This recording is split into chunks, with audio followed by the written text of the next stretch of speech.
ওয়ালাইকুম দেশে দেশে বাইরে থেকে যারা আমাদের ভিডিওটি দেখছেন সকলকে জানাই স্বাগতম। ক্যামেরার সামনে দাঁড়িয়ে আছে আমাদের একটি বোন, শুনবো তারই জীবনের গল্প। আসসালামু আলাইকুম আপু। ওয়ালাইকুম আসসালাম। কেমন আছেন? আলহামদুলিল্লাহ ভালো, আপনি ভালো আছেন? আলহামদুলিল্লাহ ভালো আছি আপু। আপু আপনার নাম? সাদিয়া ইসলাম। সাদিয়া। দেশে বাড়ি কোথায়? টাঙ্গাইল। টাঙ্গাইল। পরিবারে কি আছে আপনার? আছে মা বাবা ভাই বোন সবাই জীবিত আছে আলহামদুলিল্লাহ। সবাই আছে পরিবারে। আচ্ছা, তো এখন আপনার আগে কি বিয়ে হয়েছিল ভাই আপু? জি হয়েছিল। তো সংসারটা টিকলো না কেন? টিকে না, অনেক কারণ আছে, টিকে না দুইজনেরই কারণ থাকে। তো মেন কারণ হচ্ছে আমার হাজবেন্ডেরই, আমার কোনো ওরকম কারণ ছিল না। যে বয়স আমার বিয়ে হয়েছে তখন আমি মানে সংসারের কোনো কিছু বুঝতাম না। অল্প বয়সে বিয়ে হয়েছিল। ফলটা আপনার না আপনার স্বামী হাজবেন্ডের? আচ্ছা, নেশা করতো, মারধর করতো? আচ্ছা, আপনি ডিভোর্স দিয়েছেন নাকি উনি দিছে? আমাদের পক্ষ থেকে দিয়েছে। আপনার পক্ষ থেকে হয়েছে তাই না? আচ্ছা, তো এখন একটা আপনি বিয়ে করতে চাচ্ছেন তাই তো? এটা ভালো একটা মনে মানুষ করছেন। তো তার বয়সটা কিরকম থাকতে হবে?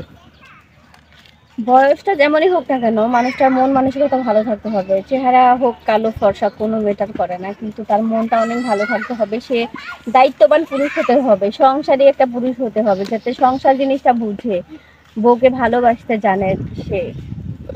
একটা সাংসারিক একটা পুরুষ চাচ্ছেন তাই তো? আচ্ছা, তার বয়সটা একটু বেশি হলে কোনো আপত্তি আছে? না, আপত্তি নাই, কারণ বয়স্ক মানুষের বউকে অনেক ভালোবাসে, বউকে মারধর করে না, বউ যা বলে তাই শুনে, যেটা চাই সেইটাই দেয়, বউকে অনেক ভালোবাসে। ও, তো টাকা পয়সা থাকা লাগবে লোকটার, নাকি গরিব ঘরের লোক কেউ বিয়ে করবেন?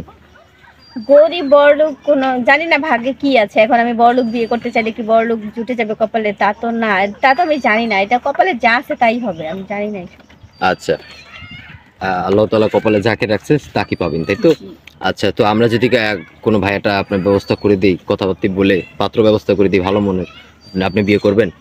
অবশ্যই বিয়ে করবো, আপনাদের এখানে তো আসছি বিয়ে করার জন্যই, তাই না ভাইয়া? এত কষ্ট করে ভিডিও বানাচ্ছি, আমাদেরও তো খারাপ লাগে, আমাদেরও তো পরিবার আছে, সবাই আছে, ভিডিওগুলো দেখে, তাদেরও তো হয়তো বা কষ্ট লাগে। তো আচ্ছা বিয়ে যখন হবে তখন তাদের আর কষ্টটা লাগবে না। আচ্ছা, তো আপু আপনার সাথে যোগাযোগ করবে কিভাবে? আপনাদের মাধ্যমে অবশ্যই যোগাযোগ করবে। সুপ্রিয় দর্শক, ইতিমধ্যে দেখতে পাচ্ছেন স্ক্রিনে একটি নাম্বার, এই নাম্বার ইমো হোয়াটসঅ্যাপ খোলা আছে। আপুর নাম হচ্ছে সাদিয়া, একটা ডিভোর্সে আমাদের বোন। কেউ যদি ওনাকে বিয়ে করতে চান অবশ্যই আমাদের স্ক্রিনে দেওয়া নাম্বারে আমাদের সাথে যোগাযোগ করবেন, আমরা ওনার সাথে যোগাযোগ করে দিব, কথা বলে দিব। কেউ অযথা ভিডিও কল অডিও কল দিবেন না। আচ্ছা আপু, নামাজ কালাম পড়েন? জি ভাইয়া। তো নামাজ কালাম পড়েন। স্বামীকে তো অনেক ভালোবাসবেন তাই না? যত্ন নিবেন। অবশ্যই ভালোবাসবো, যত্ন নিব, তার মা বাবাকে যত্ন করবো। তা কখনো ওই যত্নের কমতি হতে দিবেন না, জি না। তাই না? অনেক ভালোবাসবেন। আচ্ছা, বিয়ের পর কি একলা খাওয়ার কোনো ইচ্ছা আছে, নাকি স্বামীর হাজবেন্ডের বাবা মাকে নিয়ে খেতে চান? এখন হাজবেন্ড কেমন হবে সেটার উপর ডিপেন্ড করে, ওনার বাবা মা নাও তো থাকতে পারে, তাই না? আবার অনেক সময় আছে বাবা মা আছে তাদের সাথে মিল নাই, বা বাবা মা থাকলে বাবা মাকে নিয়েই খাবো, ওনার বাবা মা আমারই তো বাবা মা হবে, তাই না? আচ্ছা আপু, তাহলে ভালো থাকবেন, একটা মনোযোগিতার চেষ্টা করবো। আসসালামু আলাইকুম।